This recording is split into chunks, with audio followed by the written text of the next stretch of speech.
దేవుడు న్యాయవంతుడైన ఆ ప్రభు పక్షాన మనం ఉన్నట్టయితే మనకి ఏ అపాయము రాదు, ఏ కష్టము, ఏ శ్రమ, ఏ బాధ, ఏ ఇబ్బంది రాదు. కనుక దేవుడు కీర్తనకారుడు అంటున్నాడు 37-31 వచనంలో ఏంటంటే, నీ ధర్మశాస్త్రము నా హృదయంలో ఉన్నది, వారి అడుగులు జారవు. దేవుడి యొక్క ధర్మశాస్త్రము, దేవుడి యొక్క వాక్యం మన హృదయంలో ఉన్నది కనుక మనం అడుగులు జారి కింద పడవు. దేవుడికి స్తోత్రం. చూసారా, మన అడుగులు జారి కింద పడవు.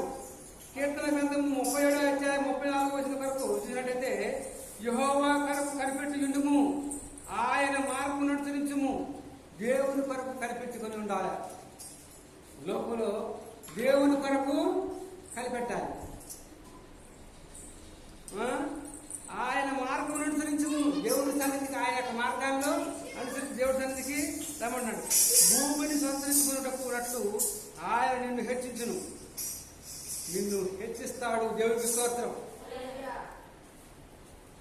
ఎప్పుడు యెహోవా కొరకు కనిపెట్టినట్లయితే దేవుడు నిన్ను హెచ్చించును. భక్తిహీనుడు నిర్మూలంగా నీవు చూచెదవు. దావీదు ఒకప్పుడు ఎలా ఉన్నాడు? గొర్రెల కాపరిగా ఉన్నాడు, గొర్రెలు కాసుకునేవాడిగా ఉన్నాడు. కానీ ఈరోజు బైబిల్లో ఏదో రాబడిందంటే, దావీదు రాజుగా దేవుడు చేశాడు. దేవుడికి స్తోత్రం. గొర్రెల కాపరిని దావీదు ఏం చేశాడు? దేవుడు ఏం చేశాడు? రాజుగా చేశాడు. దేవుడికి స్తోత్రం. నిన్ను హెచ్చిస్తాను, హెచ్చుగా ఇస్తాను. యేసేపు అనేక శ్రమలు కలిగినా కానీ దేవుడి చేత దీవించబడ్డాడు, ప్రధానమంత్రి అయ్యాడు. ఈ లోకంలో చాలా మంది దేవుడి చేత శ్రమలు పడ్డట్టయితే ఆ శ్రమల వెనక ఏముందంట?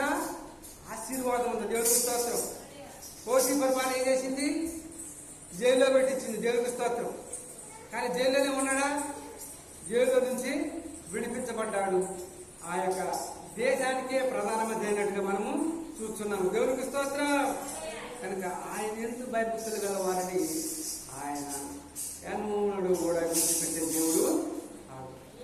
లోపల బంధుమిత్రులు విడిచిపెట్టచ్చు, అన్నదమ్ములు విడిచిపెట్టచ్చు, అక్క చెల్లెలు విడిచిపెట్టచ్చు, తోబుట్టువులు విడిచిపెట్టచ్చు. కానీ నేను ప్రకటించే దేవుడు కూడా విడిచిపెట్టే దేవుడు కాడు. దేవుడికి స్తోత్రం.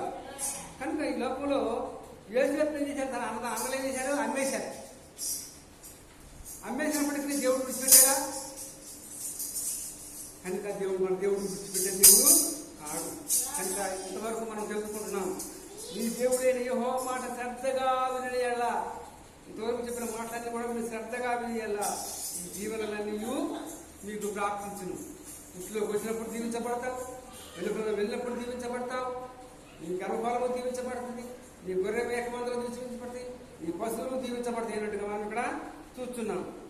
కనుక చాలా మంది అనుకుంటారు కదా, కీర్తన గ్రంథము 37-35-36 చూసినట్టే, భక్తిహీనుడు ప్రమయుడు చూచి అది మొలిచిన చోటనే విస్తరించి చెట్టు వలె వాడు వద్దు నిండును. మొలిసిన చోటనే అంటే ఎక్కడ మొలిసిందో అక్కడే ఉంటాడు. చాలా మంది వాడు అలయా మనం దేవుడు నమ్ముకున్నాం కానీ వాళ్ళు దేవుడు నమ్ముకోలేదయ్యా, వాళ్ళు ప్రభలేదు, వాళ్ళు చుట్టుకో ఎంత బేళ్ళ కట్టారో మిద్ద కట్టారు. కానీ వాడు మొలిచిన చోటనే విస్తరించును. కానీ ఏమంటున్నాడట? వద్దు నిండును. కానీ ఏమంటున్నాడు తర్వాత, వాడు ఒకడు ఆ దారిని రాగా, ఆయనను ఒకడు ఆ దారిని రాగా పోయి చూడగా వాడు లేకపోయిన. దేవునికి స్తోత్రం. ఆ దారిని పోయి చూడగా ఆ చెట్టు ఏళ్లతో పాటుగా పెగిలించబడ్డాడు. దేవునికి స్తోత్రం. ఎన్ని ఉంటే ఏం సుఖం? దేవునికి స్తోత్రం. ఈ లోకంలో ఎన్ని ఉంటే ఏమి సుఖం? దేవుడిని కలిగి ఉండాలి. ఈ లోకంలో ఎన్ని ఉన్నా అది సున్నా. ఉంగరాలు ఉన్నాయి, చైన్ ఉంది, మెల్ల బంగారం ఉంది, బట్టలు మంచి మంచి బట్టలు వేసుకున్నామని వీటికే ప్రాధాన్యత ఇస్తున్నారు. కానీ దేవుడికి ప్రాధాన్యత ఇవ్వట్లేదు. దేవుడికి స్తోత్రం. కనుక మనం దేవుడికి ప్రాధాన్యత ఇచ్చేవారంగా మనము ఉండాలి. దేవుడు కనపరిచే వారముగా ఉండాలి. దేవుడు మహిమపరిచే వారముగా ఉండాలి. మన దేవుడు అసలు దేవుడు న్యాయాన్ని ప్రేమించేది.